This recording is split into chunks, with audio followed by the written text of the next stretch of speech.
Hola a todos, estamos hoy nuevamente para hacer una entrevista a un escritor, además muy conocido por mí, bueno, y además que he seguido su trayectoria, para hablar de su último libro, El secreto de la Virgen de Guadalupe, que si quieres puedes por ahí mostrarlo, A ver, aquí. que está todavía calentito y vamos a hablar un poquito de él. Tal vez una cosa interesante para el público es saber de dónde nace, ¿no? Este libro tan especial en lo literario, también en lo espiritual, ¿no? Si quieres contarnos un poco el motivo por el que nació. Sí, originariamente fue una sugerencia que me hizo un amigo porque yo estaba comentando con él de forma informal, porque yo tengo un canal de YouTube que se llama Centro Europa. Y yo tuve la curiosidad de buscar una película que resumiera las apariciones de Guadalupe, pero no encontraba ninguna que exactamente reprodujera solamente, estrictamente lo que se supone que dijo la Virgen. Entonces encontré una que mezclaba argumentos de ficción con propiamente lo que se recogió en la época como lo que había sucedido en la aparición. Y lo que hice fue recortar y quitar la parte de ficción y dejar solamente la parte estrictamente histórica. Y me di cuenta, le comentaba a este amigo yo, que había tenido mucho éxito, que tenía muchas visitas esa película, y que como era una película, digamos, de mala calidad, porque era una película de los años 70, que pensaba yo le proponía por qué no hacer, ya dado que este tema tiene mucho gancho, por qué no hacer una película más moderna, con algunos medios más adecuados. Y él me dijo que muy bien, que le parecía buena idea y que iba a consultarlo con productores, con amigos, en fin, pero que primero tenía que hacer yo una novela para que sirviera de base a los guionistas, ¿no? Lo cual a mí me pareció, en un principio me pareció una cosa absurda, porque en un país donde se lee muy poco, pues es muy difícil que, digamos, que uno tenga éxito, que una novela tenga éxito, una novela de alguien que no ha escrito antes ni una novela. Y entonces, eso por una parte. Me parecía que era más lógico empezar por la película y luego, si eso, hacer una novela, pero no, no me parecía un poco que eran como darme largas, ¿no? Yo, conforme me puse a escribir, me di cuenta que efectivamente era muy interesante escribir la novela. ¿Por qué? Pues porque hacer un guión de una película sin conocer a fondo el tema era muy arriesgado. A mí una cosa que me parece muy bonita, ¿no? De este relato, ¿verdad? Recuperando, ¿no? La aparición, es, claro, una cosa que y que además tú tienes muy trabajada, que ese es tu fuerte, ¿verdad? En todos los libros que has escrito históricos, es la concreción, ¿no? La capacidad de recrear pues el escenario histórico y muchas otras cosas. Pero lo primero que a mí me llama es la precisión, ¿no? Con la que además sitúas fechas, comparas calendarios, ¿no? ¿Qué importancia tenía eso para esta novela?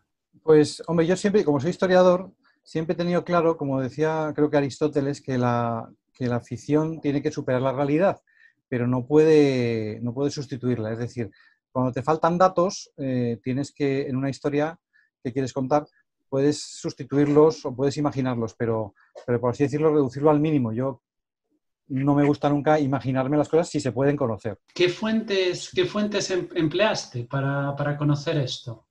A ver, para mí la fuente principal es lo que se llama el Nican Mopowa, el relato de las apariciones que procede directamente de lo que contó el testigo, el testigo principal, el indio Juan Diego, ¿no? De hecho, si yo publiqué ese vídeo es porque las apariciones de Guadalupe, por lo que me gustaban, era por una expresión que utiliza el personaje celestial, en este caso sería la Virgen María, ¿no? Al aparecerse, ella emplea una palabra, dice, yo soy la Madre de Dios por quien se vive, ¿no? Eso es como lo han traducido al castellano, pero en realidad ella dice, yo soy la madre del dador de la vida. Entonces a mí esa expresión, me acordaba mucho de eso, de que había oído de esa expresión de que soy la madre de Dios por quien se vive. Entonces a mí esa expresión me había gustado mucho porque no es frecuente en nuestra literatura o en nuestra, no sé, nuestra tradición religiosa. Después, cuando, como digo, me metí en el original y empecé a estudiar la cultura en la cual se produce esta aparición, pues yo me di cuenta que existía toda una cultura poética, toda una poesía náhuatl del idioma el náhuatl es un idioma que se ha prácticamente perdido. Apenas lo hablan, no llega a 2 millones de personas y en México hay 100 millones de habitantes. Los evangelizadores, sobre todo los frailes, recuperaron o salvaron, de hecho escribieron en náhuatl. En náhuatl no se escribía, los mexicanos, bueno, los nahuas escribían con glifos, en realidad dibujaban, era como jeroglíficos, ellos no tenían la palabra, pero sin embargo sí existía una literatura que se conservó gracias a que los españoles la transcribieron, no estaba, era una literatura que se transmitía oralmente, pero claro, una literatura muy exacta, porque imagínate, para transcribir poesías habría que aprenderlas de memoria por completo. En definitiva, los poemas mexicanos que se llaman, que transcribieron estos religiosos, pues había varios poemas que hablan de Dios, ¿no? La Virgen se presenta, o el personaje celestial le está diciendo, yo soy la madre del dador de la vida. Y en las poesías de la cultura de los toltecas y en concreto de las culturas de Texcoco, y en concreto hay un rey que se llama Nezahualcóyotl, hay un rey de Texcoco, que es el rey famoso, el rey más famoso de todo México, pero especialmente de Texcoco. Es un rey poeta y además es un rey ingeniero, también es un rey belicoso porque también hizo la guerra, pero sobre todo es un rey conocido por ser ingeniero y por ser poeta. Y en sus poemas aparece esa expresión en la cual él habla de un Dios único, él habla de un Dios creador, y le llama dador de la vida. O sea, era corriente entre los pueblos llamados hoy originarios, entre los pueblos indígenas, hablar y conocer a un Dios como dador de la vida. Esto es muy chocante porque nosotros estamos acostumbrados a tener una visión politeísta, pensar que los indios mexicanos o los indios americanos en general eran politeístas. Y eso, aunque es cierto que tenían ídolos y que tenían dioses locales, y eso ha pasado siempre, sin embargo, también es cierto que en todas las culturas del mundo siempre ha sido dominante la idea de que hay un Dios creador, de que hay un Dios único. Es decir, todos los pueblos que han tenido una cierta cultura siempre han llegado de alguna manera a pensar o a concluir que tiene que haber un creador, ellos le llaman dador de la vida. Entonces, en definitiva, lo que veis es que esa expresión que a mí me llamaba la atención de yo soy la madre del Dios por quien se vive, así lo habían traducido en los libros que yo había, y que ella en realidad dice yo soy la madre del dador de la vida, no simplemente de Dios por quien se vive, soy la madre del dador de la vida. Ella utiliza exactamente la misma palabra que se llama Ipalnemowani. En la lengua náhuatl, esta expresión, dador de la vida, es Ipalnemowani. Entonces, resulta que cuando tú ves las poesías de Nezahualcóyotl murió en 1470, es decir, muchos años antes de la llegada de los españoles, es decir, no puede haber sido manipulado, esto no ha sido manipulado por los franciscanos, se limitaban a transcribir lo que les decían los indios. Y los indios llevaban pasándose de generación en generación esas poesías con mucho cuidado para que no se perdieran, ¿no?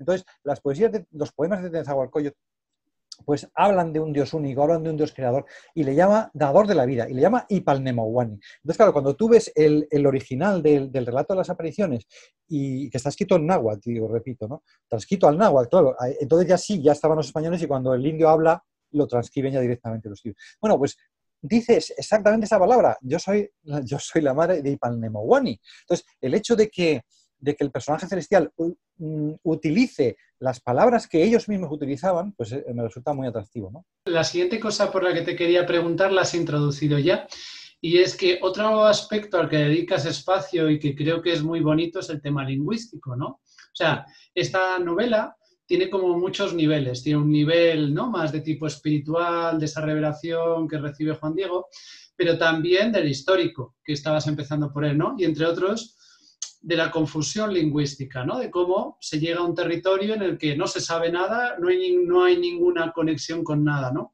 Y dedicas un espacio a la parte etimológica.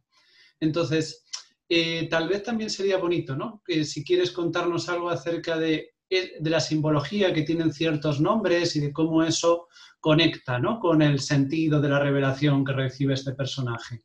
Tengo que decir que yo hice una primera redacción en la cual otro amigo con el que consulté me dijo tienes que suprimir todas las referencias a las palabras en náhuatl. O sea, había una redacción primigenia en la cual había muchísimo más escrito en lengua náhuatl. De hecho, empezaba, la frase con la que empieza la novela es una frase, es un poema, y empezaba empezaba la frase original en lengua náhuatl.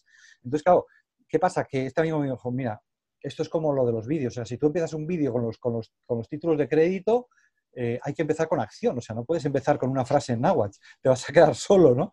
Entonces, digamos que este amigo me aconsejó suprimir todas las referencias al náhuatl. Entonces, claro, yo no las he suprimido todas, pero he suprimido muchísimas, o sea, digamos que la investigación, por eso te decía que la investigación originaria es mucho más profunda y yo tuve que conocer muchísimas más cosas, pero al final me di cuenta que sobrecarga demasiado la lectura empezar a explicar cómo se dice esto, cómo se dice lo otro, los nombres de las personas, qué significan, los nombres de los meses, de los días, todo eso. De hecho, al principio también los capítulos, cada capítulo tenía el nombre de un día, ¿eh? El nombre de un día. Y claro, tenía que explicar bien el calendario y claro, al final era demasiado complicado vamos, era innecesario. No es que sea demasiado complicado, el que lo necesite o el que lo quiera, pues que se meta, ¿no? Pero de alguna manera yo simplifiqué eso. Pero porque yo quería ir, como digo, al núcleo. Y el núcleo, efectivamente, es que no solamente emplea el nombre de Ipalnemowani, que a mí ese nombre me fascinó el hecho de que la Virgen, de que una persona, porque muchas veces se simplifica la cuestión de la presencia religiosa, vamos, del cristianismo en América, diciendo, vinieron los españoles y cambiaron unos dioses por otros, ¿no? Y de hecho muchos dicen que no, que en realidad el nombre de Guadalupe viene de Tonantzin, e intentan hacer ahí una paralelismo entre Guadalupe y Tonantzin, ¿no? Como diciendo, vinieron los españoles y les cambiaron un dios por otro. Y como tenían una diosa madre, dijo, diosa madre, tate, aquí ponemos a la Virgen y Santas Pascuas. Entonces, estas cosas que es muy frecuente verlas en Internet y es muy frecuente que la gente las crea. Si se piensa un poquito las cosas, y si se piensa, no es cuestión de pensar, es cuestión de acercarse a la realidad, se puede dar cuenta que es un absurdo terrible. Primero, porque como digo, un pueblo que es derrotado en una guerra, que su civilización está amenazada de destrucción, lo último que va a hacer es adherirse a los dioses del enemigo. Eso es lo último, ¿no? O sea, cambiar su religión, que es lo más profundo de tu civilización, cambiarlo por la religión del enemigo, que te ha destruido el Estado, la monarquía, todo. Entonces, es bastante absurdo pretender que los indios fueran tan tontos, ¿no? Como para que simplemente porque les quitan un dios por el otro, van a adorar a la Virgen en lugar de Tonantzin, ¿no? Es una cosa bastante ridícula. Sin embargo, muchísima gente la defiende, pero además gente muy culta, pero es que yo creo que falta un poco de darle un poco a la cabeza, porque eso no funciona. Y segundo, tampoco funciona a la inversa, es decir, los españoles no eran tan tontos como para, vamos, no eran tan tontos, no eran tan sacrílegos como para poner una imagen de la Virgen, a ver, como para pretender que se convirtiera en un santuario de la Virgen una pirámide o un lugar donde se hacían sacrificios humanos, es decir, que a otra diosa. Es decir, todos sabemos que efectivamente se pueden haber reutilizado templos de Venus y cosas de esas cuando la religión cristiana, digamos, reutiliza determinados edificios. Eso puede pasar. Pero en el siglo XVI no es así. La religión cristiana no surge de abajo y, digamos, va tomando posesión de edificios que han quedado en desuso.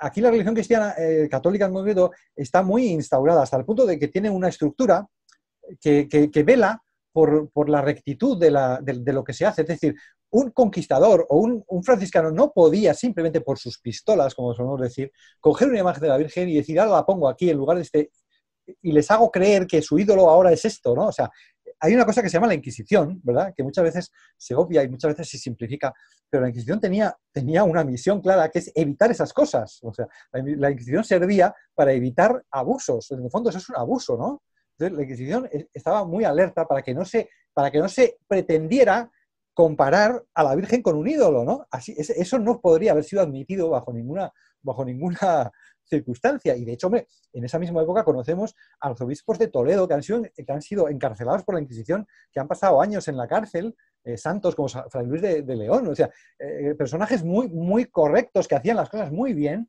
y eran encarcelados por pequeñeces, por cosas muy pequeñas, ¿no? Entonces, pretender que toda una civilización, que los predicadores españoles en América van a pretender hacer pasar a las figuras de la religión cristiana por ídolos, eso es una cosa muy burda. Entonces, no funciona, ¿no? Entonces, pero bueno, como me has preguntado por los nombres, pues sí te diré que efectivamente el título de esta novela, El secreto de la Virgen de Guadalupe, de alguna manera se refiere directamente a la palabra Guadalupe. Es decir, ¿cómo es posible que se llame Guadalupe una virgen cuando ya existe una virgen en España que se llama Guadalupe? Y además es una palabra de origen árabe. Es decir, ¿cómo me puedes tú explicar que surge una palabra en América que es una palabra árabe?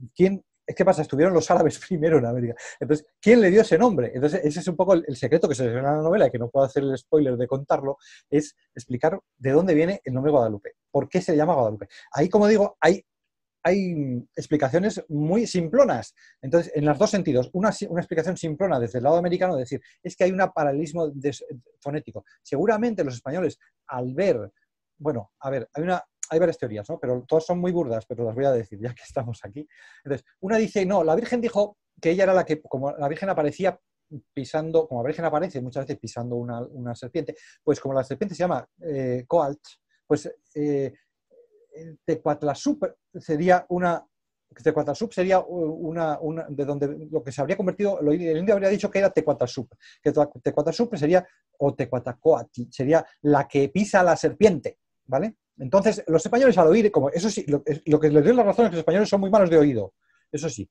Entonces, a lo mejor es posible que el español al oír Tecuatlassup dijera Guadalupe, ¡cate! Guadalupe. Y entonces dice, pues esta será la Virgen de Guadalupe. Ahora bien, eso falla por lo siguiente, porque los españoles no son tan tontos como para confundir su virgen por otra. Es decir, una persona que tiene devoción a una virgen en España no la confunde con la de al lado. Es decir, la persona que es devoto de la Macarena no la confunde con la de Triana. ¿Entiendes? Vamos, para él es un insulto. Entonces, pretender que un extremeño que tiene devoción a la Virgen de Guadalupe y ve una virgen y oye decir algo parecido a Guadalupe y dice, pues debe ser la Virgen de Guadalupe. Eso es conocer muy poco qué significa el localismo de las devociones a la Virgen en España, ¿no? Que cada pueblo tiene su virgen y no me la mezcles con la de al lado. Entonces, ¿cómo van a poder los extremeños confundir solamente porque le digan los indios una palabra parecida a Guadalupe, si es que es parecida, ¿no? Pero bueno, eso no cuadra por el lado español. Pero es que por el otro lado tampoco, porque la Virgen, si tú miras, claro, en ningún momento dice que ella, en ningún momento aparece pisando una serpiente, en ningún momento dice que ella es la que pisa la serpiente. Entonces, yo no sé quién se ha sacado de la manga que la Virgen le dijera al indio, a Juan Diego, o al otro indio al que se le apareció, su tío Bernardino, que le dijera yo soy la que pisa la serpiente, porque no lo dice en ningún momento. O sea, en ningún momento del Nica Mopowa dice la Virgen su nombre. Los únicos nombres que utiliza son nombres propios de la cultura náhuatl, es decir, Ipalnemowani, soy la madre, y utiliza hasta 4 nombres. Es muy curioso, porque utiliza yo soy la madre del dador de la vida, del cercano y el lejano, del dueño del creador de los hombres y del dueño de todo. Ella utiliza 4 expresiones que las 4, todas ellas, están presentes en la literatura náhuatl, en las poemas, no solo los de Nezahualcóyotl, sino otros poemas muy antiguos. Es decir, yo ahí lo que veo es precisamente lo contrario de lo que se pretende. Se pretende interpretar este fenómeno de la difusión del catolicismo y en concreto de la aparición de Guadalupe como un golpe de mano, como un golpe de Estado, como un engaño, como un truco de magia que hacen los españoles de decir te cambio un dios por otro y ya está. Y no, es al contrario, lo que está señalando esta aparición es yo no vengo a decir nada. No es que no venga a decir nada nuevo, yo no, porque la Inquisición me podría capturar por esto, ¿no? No es que diga que el cristianismo no aporta nada nuevo, pero el cristianismo no elimina nada de lo que ya es verdadero. O sea, de todo lo que vosotros llegasteis a conocer sobre Dios, que es cercano y lejano, que es el Señor del cielo y de la tierra, que es el creador de los hombres y que es el dador de la vida, todo eso que está en lo más profundo de vuestra cultura es cierto y yo lo vengo a resaltar. Que no tengáis miedo a la nueva religión, que la nueva religión no viene a eliminar nada de la verdad, no viene a eliminar nada de lo que en vuestra cultura habíais alcanzado, de lo más alto, de la expresión más alta de vuestra cultura, que era vuestra poesía. Entonces, a mí me parece fascinante que la Virgen utilice esas 4 expresiones, que las 4, como digo, están en la literatura náhuatl, y en cambio no dice eso, soy la Virgen de Guadalupe, no lo dice. Entonces, claro, digamos que para mí, entonces, en definitiva, el secreto de la Virgen de Guadalupe es ese secreto, en definitiva, de cómo es posible introducir una nueva religión sin que sea una nueva religión, es decir, manteniendo todo lo bueno que habían llegado a conocer la cultura náhuatl, y al mismo tiempo sí hay un pequeño secreto que es descubrir de dónde viene la palabra Guadalupe, ¿no? Eso sí. Claro, y una cosa que tiene muy especial, ¿no?, el texto es un carácter híbrido, ¿verdad? Hemos visto que hay algunas cositas que tienen que ver con con explicar mejor este aspecto de esa revelación, pero también hay un contexto histórico, ¿no? Y se mezclan estas cosas.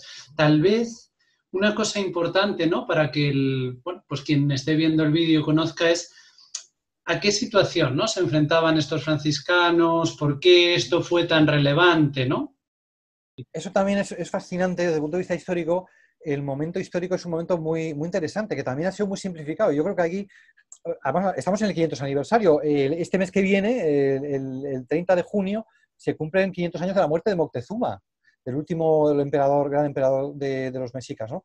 Es decir, esto se ha simplificado por ambas partes. Primero por los españoles, en plan Capitán Trueno o en plan, como se quiera llamar, diciendo, aquí 4 valientes, Cortés con 200 valientes va y se carga aquí y se hace con un imperio y qué bestia, ¿no? Qué bravo, ¿no? Y al revés, también a veces hay un indigenismo un poco que culpa a los españoles de todos los males. Entonces, conocer realmente cómo fue aquella situación y qué papel pudo tener esta aparición es fascinante, ¿no? Porque en definitiva es una sociedad, además, ahora que estamos en una pandemia, es una sociedad que está amenazada de extinción. Es una sociedad que está auténticamente al borde de la extinción, o sea, realmente, y no solo por la guerra. Es cierto que la guerra con los españoles supuso el fin del Estado, el Estado de la Triple Alianza, aquel Estado que había tenido una vigencia de más de 100 años. Bueno, más de 100 años no, porque en realidad la Triple Alianza había durado unos 100 años, propiamente desde que Nezahualcóyotl derrotó al Tepaneca, que entonces, bueno, se constituyó precisamente un siglo antes de estos acontecimientos, en 1430 aproximadamente, es cuando Nezahualcóyotl se libera del yugo de los tepanecas. Entonces, bueno, esa frágil sociedad, una sociedad muy frágil, porque dependía del maíz, básicamente. Hay que tener en cuenta, no tenían ni rueda, no tenían hierro, tenían que arar la tierra con maderas y piedras, o sea, no conocían el metal, no conocían la rueda. La rueda la usaban para los juegos, pero no para transportar. Es decir, no tenían ganadería, tenían agricultura, pero no tenían ganadería. O sea, era una cultura, pero sin embargo una cultura pues que había tenido una ciudad grande, con muchos habitantes, una cultura para su nivel, digamos, tecnológico, pues bastante interesante. Bueno, el caso es que esta cultura está al borde de la extinción, al borde del hundimiento, porque primero, tras un año y pico de asedio, Tenochtitlan ha sido completamente destruida. Y luego han empezado las pandemias, ha empezado la viruela, ha empezado distintas enfermedades, distintos virus que han traído los españoles y que están no decimando, porque decimar es matar a 1 de cada 10, están realmente matando a más de la mitad de la población, probablemente mucho más, ¿no? De la mitad. Probablemente pudo quedar 1/5 de la población original, muy pocas personas. O sea, ahí en ese tema es difícil y tampoco era la esencia de mi investigación. Pero el hecho es claro, las cosas no van bien ni para unos ni para otros. Ojo, por eso lo digo. No es que los españoles se han impuesto y ya está, ahora el imperio español. No. Los españoles les iba muy mal y los españoles estaban enfrentados también entre sí. O sea, las cosas no pintaban nada bien en México. Y desde el punto de vista religioso tampoco pintaba bien. Es decir, estaban consiguiendo muy pocas conversiones, muy pocos... Como digo, es que es evidente, no es fácil si encima que te han hundido tu país, si han hundido tu cultura, tu monarquía, todo lo han hundido y ahora pretenden que yo me haga cristiano. O sea, es una cosa bastante dura y poca gente se hizo cristiana. Entonces, en definitiva, están expuestos a un fracaso en todos los sentidos, pero además también fracaso desde el punto de vista cristiano, no solo por el hecho sino por el hecho de que los cristianos, los españoles están divididos. Hay unos que viven el cristianismo, que tratan de vivir el cristianismo con rigor, que son los religiosos, y hay otros que no lo quieren. No es que no lo quieran, son cristianos, claro que sí, pero están enfrentados, que están dando un mal ejemplo, en definitiva. Los propios indios, cuando lo oyen predicar a los religiosos, pueden decir, vale, tú me predicas el amor, pero mira lo que estoy viendo. O sea, si estos tíos no lo practican, ¿cómo quieres que te crea, no? En definitiva, hay un serio riesgo de hundimiento total. Es decir, se hunde la sociedad indígena, pero también la sociedad española se hunde. Y de hecho hay también un enfrentamiento entre las autoridades religiosas y las autoridades civiles. Porque además Cortés en esta época se ha ido a España porque le han puesto un pleito y Cortés se ha ido a defenderse y hace ya un par de años que Cortés no está en México. Entonces México está en manos de unas personas que están enfrentadas entre sí y que digamos, ni siquiera hay virrey. Todavía México no es nada. Ha dejado de ser un estado y todavía no es España. Todavía no se sabe lo que es. Es un territorio conquistado, pero todavía no es la Nueva España. Le faltan unos años para que se cree el virreinato.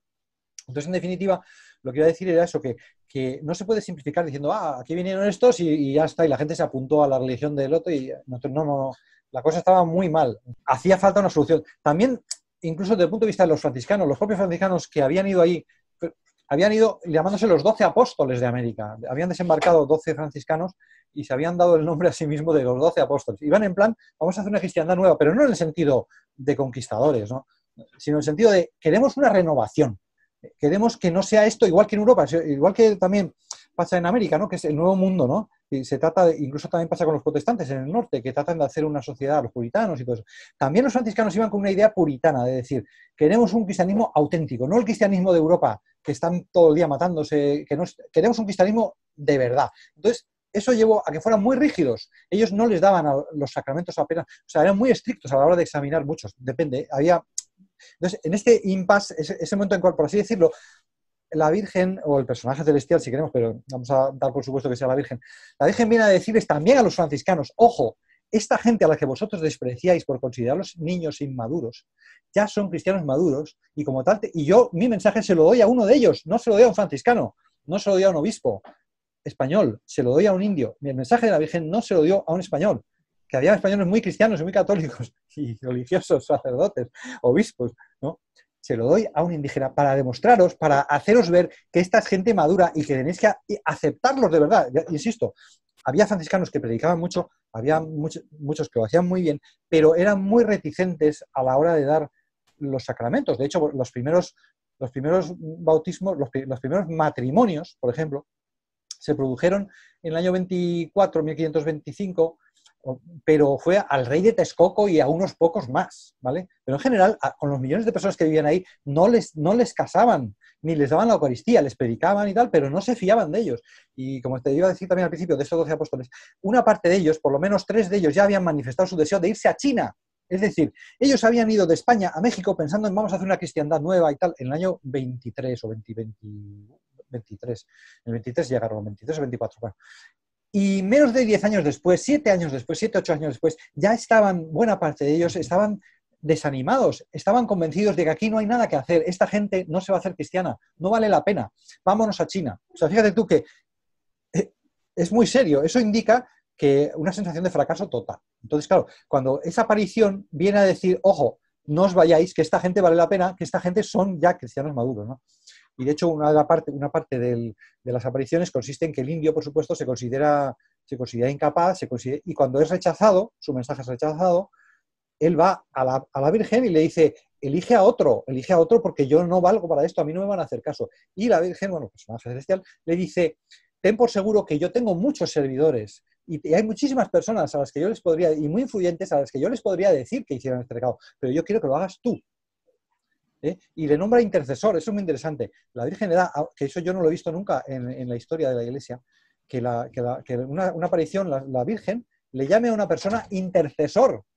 Cuando, por ejemplo, en esta misma época los protestantes están quitándole a la Virgen el título de intercesora. Están diciendo que nadie puede interceder, no hay nadie entre Dios y los hombres, y cada hombre. La relación de cada hombre con Dios es directa. Yo me relaciono con Dios y no hay nadie en medio, no está ni siquiera la Iglesia. Solo Jesucristo es intercesor. Esto es una cosa muy, muy típica de los protestantes, digamos, radicales.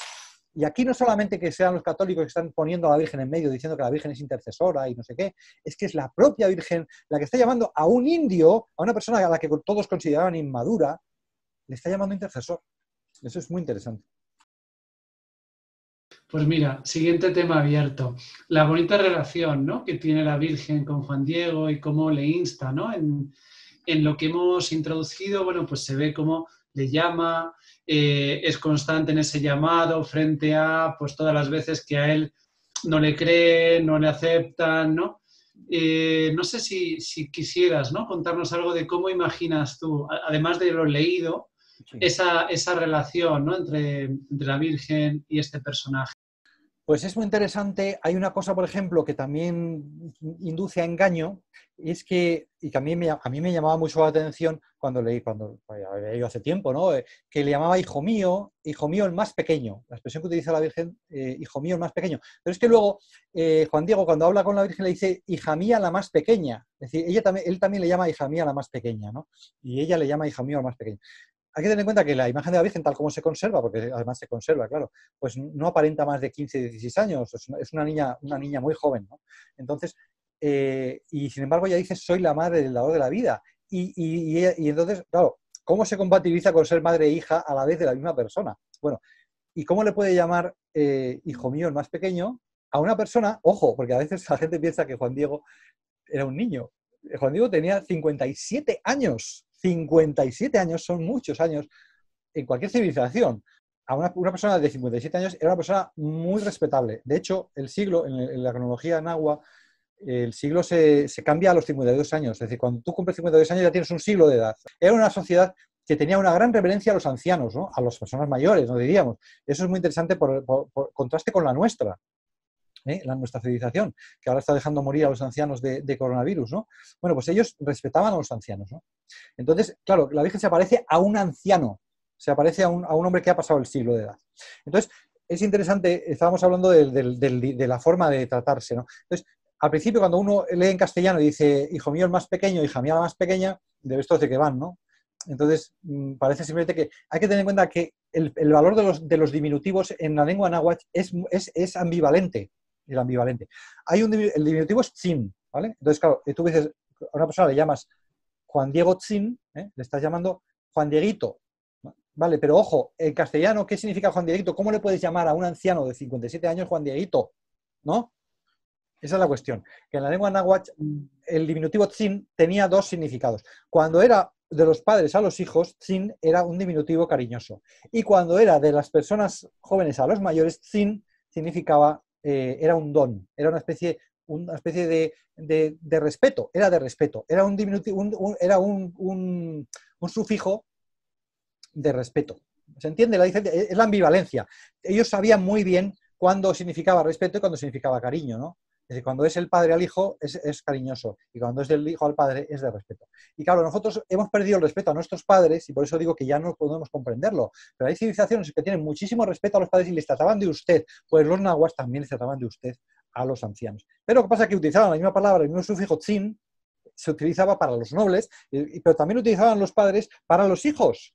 Y por eso lo digo, que es interesante también porque cuando se habla de choque de culturas, ¿qué duda cabe que nosotros entendemos muy mal la cultura náhuatl o la entendemos muy mal a los pueblos americanos en general, los españoles, cuando simplificamos diciendo que era gente que se comía a los hombres, era gente que sacrificaba a los ídolos, ¿no? Que sacrificaban vidas humanas. Es decir, ten cuidado con lo que dices, porque efectivamente hacían sacrificios humanos, pero eran gente muy afectuosa, es decir, era una gente que se trataban con mucha delicadeza y con mucho cariño. Parece sorprendente, porque nosotros pensamos, gente, es un poco, hemos simplificado la cultura, esas culturas, pensando, era gente que hacía sacrificios humanos y bueno, hay que entender los sacrificios humanos, ojo con lo que digo, hay que rechazarlos, pero también hay que entender en qué contexto se hacían.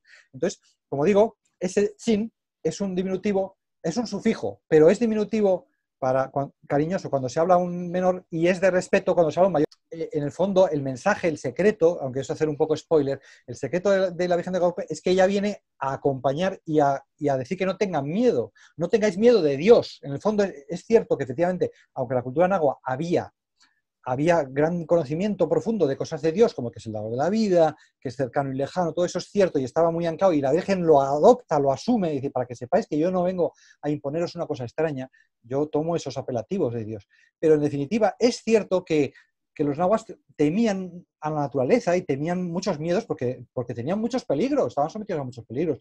Entonces, claro, ellos tenían una visión terrible, a veces había aspectos terribles de la religión, que efectivamente había aspectos terribles como se tenía que sacrificar vidas humanas, pero no las sacrificaban porque les gustara comer carne humana, ese es el problema, que nosotros pensamos, estos eran salvajes que no les gustaba comer carne humana, tengamos en cuenta que además eso muy pocas personas lo hacían, vivían millones de personas ahí y todo el año estaban comiendo maíz y a lo mejor una vez al año les podía tocar un trozo de carne, ¿vale? ¿Me entiendes? O sea, no es que fueran comedores de carne humana, no. Pero sí que hacían esos sacrificios para evitar males mayores. Hay que entender que esos sacrificios se supone que les engañaban diciéndoles que si no hubiera estos sacrificios podría suceder que el sol dejara de lucir, podría suceder que dejara de llover, podría suceder que hubiera un terremoto, etcétera. Todo tipo de terrores que, lógicamente, ante ese terror que significa, eso que nosotros no entendemos, porque nosotros, incluso en plena pandemia, no hemos sufrido desabastecimiento, pero ellos, si no llovía, se morían directamente a millares, ¿no? Entonces, claro, para ellos era una cosa muy seria que te dijeran no va a llover si no haces esto. Pero en definitiva, todo eso efectivamente estaba anclado estaba asociado a la religión. Entonces, la Virgen cuando dice, no temáis ni a vuestra religión porque tenía cosas ciertas, ni a la religión de esta gente que aunque hace cosas malas, algunas cosas malas hace, que duda cabe, y han traído enfermedades y todo eso. Pero esta religión no es terrible, esta religión es una religión de amor. Y yo, en definitiva, ese es el secreto. El secreto de la Virgen de Guadalupe es, yo no he venido a imponeros el terror, no he venido a imponeros un dominio de otros dioses más terribles todavía o más poderosos que los de antes, sino que vengo a traeros amor, vengo a traeros compañía, soy vuestra madre, ¿no? De hecho, efectivamente, digamos que la frase central de esa aparición que aparece en el cuadro que tienes detrás, dice, ¿acaso no estoy yo aquí que soy tu madre? No se entristezca tu corazón. Él estaba asustado porque se iba a morir su tío que estaba enfermo precisamente de una enfermedad que habían traído los españoles, de un virus. Entonces él iba aterrorizado, bueno, es que estuviera aterrorizado, pero estaba triste, y la Virgen le dice, ¿por qué te entristeces? ¿Por qué te preocupan? Todas esas preocupaciones que tienes no son nada. Y le dice eso, no estoy yo aquí, que soy tu madre. Entonces ella al principio, en la primera aparición, dice, yo soy la madre de Ipan de Moguani, soy la madre del lado de la vida y soy la madre de todas las personas, dice, de todos los que viven, de todas las personas que aquí vivís como en uno en esta tierra, ¿no? Es muy interesante todo eso porque está diciendo yo soy la madre de todos. Es una niña y es madre, por eso él le llama también, la reconoce como madre, pero también le llama hija. Es curioso que le llame hija, ¿no? Un tercer nivel que yo veo, seguro que hay más cosas, ¿no? Pero hemos visto, ¿no?, algunos elementos de lo espiritual, de lo histórico, en el sentido del momento, pero otra cosa es que esta novela está escrita con la sensibilidad actual, ¿no? Es decir, hay una revisión a ojos vista, ¿verdad? Sí. Entonces, un poco de ciertas tensiones, ¿no?, de ciertos choques en entre esas dos culturas, entre tradición y progreso, cultura y barbarie, ¿no? No sé, eso creo que es otro tema interesante a ver, el enfoque, ¿no?, que le has dado, como que parece que nos habla a nosotros, ¿no?, de aquellas cosas que tenía buena una y otra cultura, tenían no tan buenas, cómo se encontraron. Sí, yo es que efectivamente ya lo he mencionado en el sentido de que hay que evitar las simplificaciones, ¿no? Cuando te metes en una historia, tienes que darte cuenta que eso no son marionetas, que son personas, ¿no? Entonces, es decir, y tiene una explicación todo, ¿no? Todo tiene que tener un encuadre, ¿no?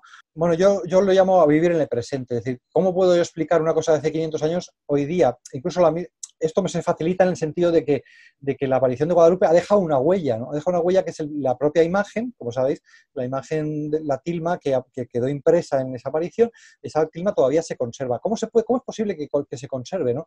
Eso es un misterio, es decir, como una tela que estaba construida de una forma burda, que tenía que durar 10 años, 20 o como mucho 30, lleve 500 años ahí y no se haya roto, no se haya destruido, ni siquiera haya perdido la tonalidad del color. Es una cosa maravillosa. Entonces, eso también, yo, de alguna manera, hay que entenderlo en el contexto. Es decir, el mensaje de la Virgen de Guadalupe, ese secreto, sigue siendo vigente. Entonces, de alguna manera, hay que entender que ese mensaje vale para todos y no solo para la gente que comía carne humana, ¿no? Podríamos decir que aquí, o al revés. Yo creo que en hay que huir de la visión, yo estoy en un lado o estoy en el otro. Yo me apunto a la visión de los españoles son los buenos, vienen a terminar con los sacrificios humanos, con aquella cosa tan terrible, y lo otro. Entonces, por eso yo lo que digo al principio de la novela, o digamos el truco, que eso sí que puedo, aunque sea un spoiler, yo creo que fue un descubrimiento, porque decir, yo me pregunto, ¿cómo puedo presentar acontecimientos del pasado y a la vez acontecimientos del presente? ¿Cómo puedo hablar de lo que pasa hoy con la tilma, que sigue existiendo, y contar cosas que han pasado cuando este hombre ha vivido hace 500 años? Bueno, la solución que encontré es el pensar que hay personas que viven en el presente. Es decir, que vivir en ¿qué significa vivir en el presente? Pues vivir en el presente significa vivir la vida como es, ¿no? No vivir anclado en el pasado ni vivir anclado en el futuro. Lo que yo entiendo es que hay personas que viven en el pasado porque todo lo hacen, renuncian a su libertad y creen que todo va a depender, su prosperidad va a depender de que repitan determinadas ceremonias, determinadas cosas que sean tradiciones, todo eso, ¿no? Digamos, el tradicionalismo vive anclado en el pasado. Pero luego estaría el progresismo, que en este caso, paradójicamente, eso es interesante, la paradoja, porque el progresismo lo representan los conquistadores, los españoles, que son los carcas, los católicos, los monstruos que han destruido cosas, en realidad eran progresistas, porque ellos vivían pensando en el futuro. Iban allí, renunciaban a su vida pasada, dejaban su país pensando en que iban a hacerse ricos o que iban a vivir aventuras. Entonces, esas aventuras que querían vivir les llevaban a despreciar el presente. A despreciar el presente en el sentido de destruir esa civilización o esas tradiciones por renunciar a ellas, pero también a no apreciar el auténtico valor de esas personas. Como he dicho, le podía pasar también a los franciscanos. Cuando estos franciscanos querían ser tan estrictos es porque eran progresistas. Ellos buscaban una nueva cristiandad, una cristiandad que no es la que ya existe. Entonces tú renuncias a lo que existe por un futuro y te das cuenta que nunca alcanzas ese futuro. El progresismo nunca alcanza su fin porque siempre quiere más. Entonces, en definitiva, eso se rompe cuando tú dices hay que vivir en el presente y no hay que renunciar, ni hay que repetir simplemente ceremonias del pasado porque nos van a traer la prosperidad, ni hay que simplemente destruir lo que me parece malo del pasado pensando que todo futuro será mejor, ¿no?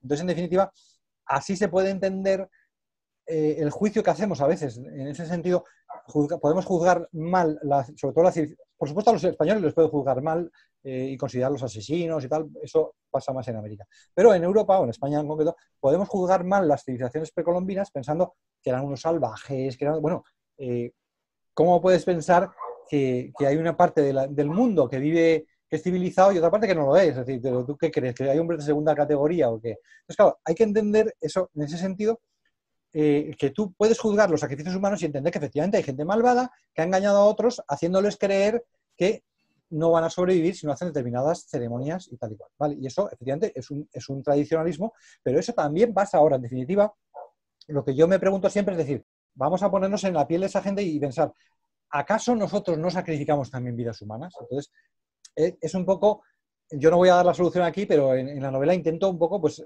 hacer reflexionar desde ese punto de vista. Es decir, que no es que sea una criticar desde un lado al otro, sino simplemente reflexionar que al fin de cuentas no somos tan diferentes. Lo que les pasaba a ellos también nos pasa a nosotros. Lo que pasa es que nosotros, por así decirlo, no subimos escaleras de una pirámide para arrojar cadáveres y arrancarles el corazón, pero a lo mejor estamos dedicando demasiado tiempo a subir las escaleras de los centros comerciales, ¿verdad? Y nos hemos quizá dado cuenta con lo de la pandemia, que nosotros nos dedicamos a subir escaleras mecánicas y sacrificamos nuestra vida, sacrificamos el tiempo que podíamos dedicar a nuestra familia, pero sacrificamos también por esa prosperidad que pensamos que nos va a dar el hecho de ir a los centros comerciales, el hecho de comprar algo nuevo. Hemos creído también, simplemente porque hay que creerlo, es una especie de dogma, ¿no? Es decir, ¿por qué creía esta gente que si no matabas a determinadas personas en determinados días no iba a llover o se iba a apagar el sol? Bueno, ¿y por qué crees tú que si no te compras unas camisas nuevas, unas zapatillas nuevas, no vas a ser feliz? ¿Y por qué te crees tú que si no vas todos los sábados a bailar a tal sitio o al centro comercial a ver qué venden y tal, ¿por qué te crees que no vas a ser feliz? Es decir, nosotros también asumimos cosas que no son ciertas, que son ridículas si las vemos así. Imaginemos una civilización dentro de 500 años y que nos mira y diga, esta gente, mira lo que hacían. Se pasaban el fin de semana dando vueltas en un centro comercial, subiendo, bajando escaleras mecánicas, porque creían que eso les iba a hacer feliz. O sea, entonces pongámonos un poco en la piel de decir, ojo, no demos por supuesto que esta gente era salvajes y que hacían cosas absurdas. No hacían cosas absurdas, ¿no? Tenía su lógica, aunque había cosas injustas, lógicamente. Claro, y sin desvelar, ¿no? Sin hacer mucho spoiler, ahí en el medio estaría la Virgen, ¿verdad? Que es esta que nos trae esa paz y ese presente, ¿no? A Juan Diego, ¿no? Yo lo que he intentado es un poco poner en su contexto el mensaje de la Virgen, pero como yo no soy la Virgen, tampoco puedo hacerme propietario de ese mensaje. Como digo, mi idea era traer al presente eso que está escrito en una lengua extraña y en un contexto histórico incomprensible, porque nosotros no entendemos. Entonces, y traerlo al presente. Entonces, digamos que mi misión acaba en eso, en intentar dar una interpretación de esos aspectos que son difíciles de entender y presentar ese mensaje. Efectivamente, el mensaje en principio es muy sencillo, es decir, yo soy tu madre y estoy aquí, ¿no? Entonces, yo sí, si se quiere, si puedo dar una interpretación, efectivamente creo que ese mensaje sigue siendo presente y que hay una prueba milagrosa de que ese mensaje es real y es presente, que es ya lo he dicho, ¿no? O sea que tampoco, aunque sea un spoiler, es que el spoiler está ahí, es decir, la propia tilma es un símbolo, no, es una realidad, es un hecho que muestra la presencia de ese personaje que apareció ahí hace 500 años, pero que, digamos, ha dejado un rastro. No es que sea un rastro sorprendente, porque, como digo, esa tilma no debería existir. ¿Se entiende? Entonces, el hecho de que exista, para mí, es sorprendente, ¿no? Y sería una forma de condensar el mensaje. ¿Cuál es el mensaje? Pues mira la tilma.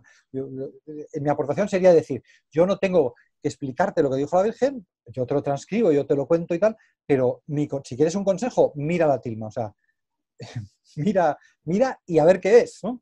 Y a ver qué es, porque en definitiva, eso es parte del mensaje. ¿Por qué? Porque los nahuas no tenían escritura, vuelvo al principio. Tenían literatura, pero no tenían escritura, solo tenían imágenes. Entonces, ¿cómo les cuenta la Virgen un mensaje a los nahuas? Con una imagen. Y les deja una imagen, y ya está. Entonces, el mensaje de la Virgen no es un libro, aunque yo lo he escrito una novela, porque tenía que explicar muchas cosas, pero el mensaje se reduce a una imagen. Y la imagen existe y está en la Ciudad de México, en la Basílica de Guadalupe. O sea que, por lo tanto, si queremos reducir toda esta historia a un consejo, mi consejo es mira esa imagen y a ver qué sacas. Claro, esa imagen, eso es cierto, esa imagen tenía muchos elementos que para un europeo son invisibles y para un nahua son visibles. ¿Por qué se convierten en masivamente los nahuas a la vista de la imagen? Porque la imagen les está diciendo algo que los españoles no ven. Los españoles ven una imagen de la Virgen, parece la Virgen, bueno, sí, pero nada más. Hombre, es una imagen sorprendente porque ¿quién la ha pintado? ¿Qué hace esa imagen en la tilma de Juan Diego? Eso es muy impresionante y los que lo ven se impresionan.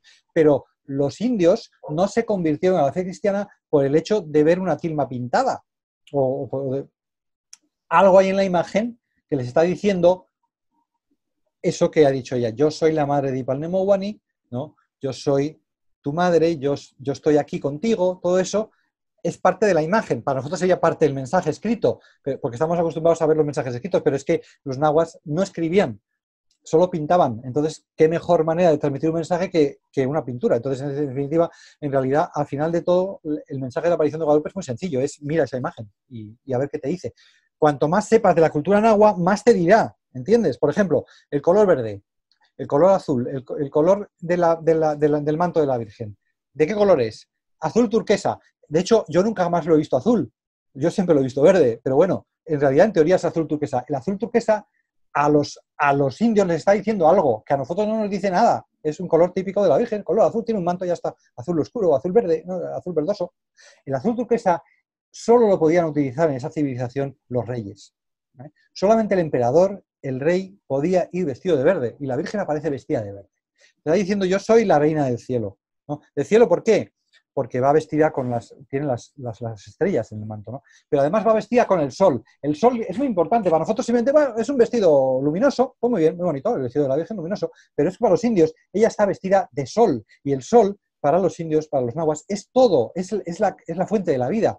Y además en ese momento histórico, aunque no hemos hablado de esto, ellos, su principal temor no era el hecho de que los españoles, el principal temor, el terror que había en ese momento es que creían que el mundo se iba a acabar. Ellos pensaban que en ese momento se iba a acabar el mundo en cuestión de días o de meses. El mundo estaba a punto de acabarse. El sol se iba a apagar porque estaba así anunciado por esas ceremonias que no podían hacer porque eran tradicionalistas y no podían repetir esas ceremonias y entonces se iba a acabar el siglo se acababa entonces y si no hacían esas ceremonias el sol se iba a apagar. Estaban aterrorizadísimos y la Virgen aparece vestida de sol y a punto de dar a luz y está diciendo, es una mujer embarazada. Eso es otro símbolo que nosotros no entendemos, pero los indios sí lo entendían porque lleva una cinta atada a la cintura y eso significa que está embarazada, ¿vale? Que va a dar a luz. Entonces, ella, ¿a quién va a dar a luz? Va a dar a luz al sol. El sol no se muere. Yo soy la madre del sol. Si vosotros creéis que el sol da la vida, yo soy la madre que da la vida y te lo demuestro yendo vestida de sol.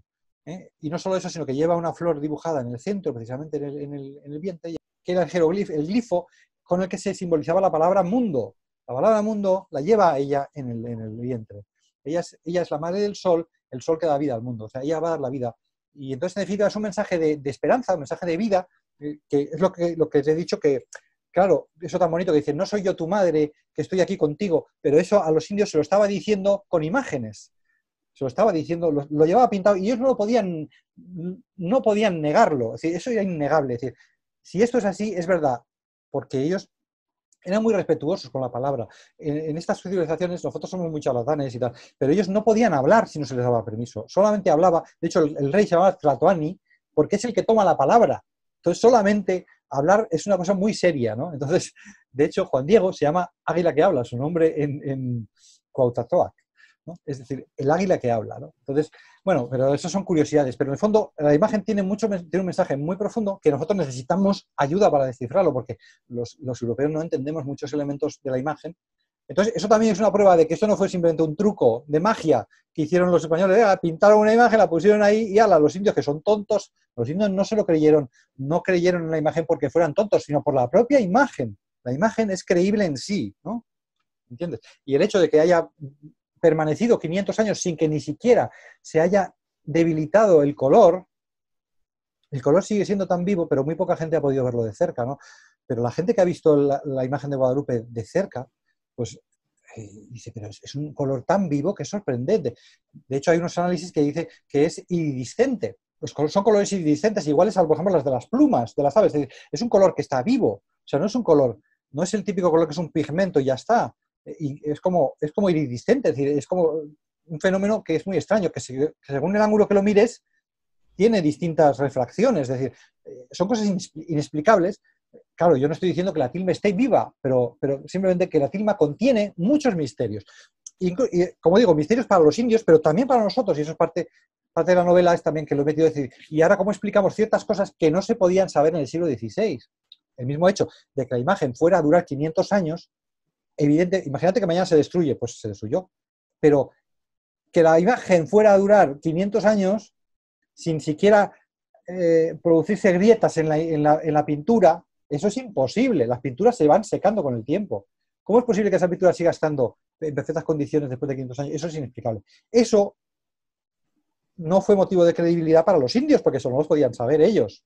Para ellos fue lo que vieron. Para nosotros es lo que vemos. Es decir, si nosotros no somos indios nahua, miramos a la imagen y no vemos ciertas cosas, pero hombre, un hombre del siglo XX mirar a esa imagen y decir, oye, ¿sabes que esta imagen lleva 500 años ahí y que no tiene ni un rasguño, que no se ha cuarteado la pintura? ¿Qué me estás contando? O sea, es un prodigio en sí mismo. Entonces, por lo mismo que es un motivo de credibilidad para los indios de aquella época, también es un motivo de credibilidad. O sea, la presencia de la Virgen, de alguna manera, o el carácter sorprendente de lo que sucedió entonces, sigue siendo presente. Y por eso vuelvo a esa idea mía de decir, ¿cómo cuento esto? Pues desde el presente. Es decir, desde el presente puedo seguir hablando de ese fenómeno porque sigue estando allí, ¿no? Ese fenómeno. Pues muchísimas gracias, Santi, porque yo Nada. creo que es una muy buena síntesis de motivos, ¿no? Para conocer mejor el hecho y también para leer la novela. Está editada en Secotia. Yo no sé ahora dónde se puede encontrar. Las circunstancias en las que estamos, Pues ¿hay librerías o estarán en en las librerías Amazon? a partir de la semana que viene. O sea, ahí te has adelantado tú. Pero no obstante, hay una página web donde ya se puede comprar. Si querés, te la doy para que la pongas en la descripción del vídeo. Pero de momento, digamos que en el Corte Inglés y en las librerías está a partir del 11 de junio. Pues nada, pues animar a todo el mundo a que la lea y a que también dé pie, ¿no? A reflexiones tan interesantes como estas. Muchas gracias, Santiago.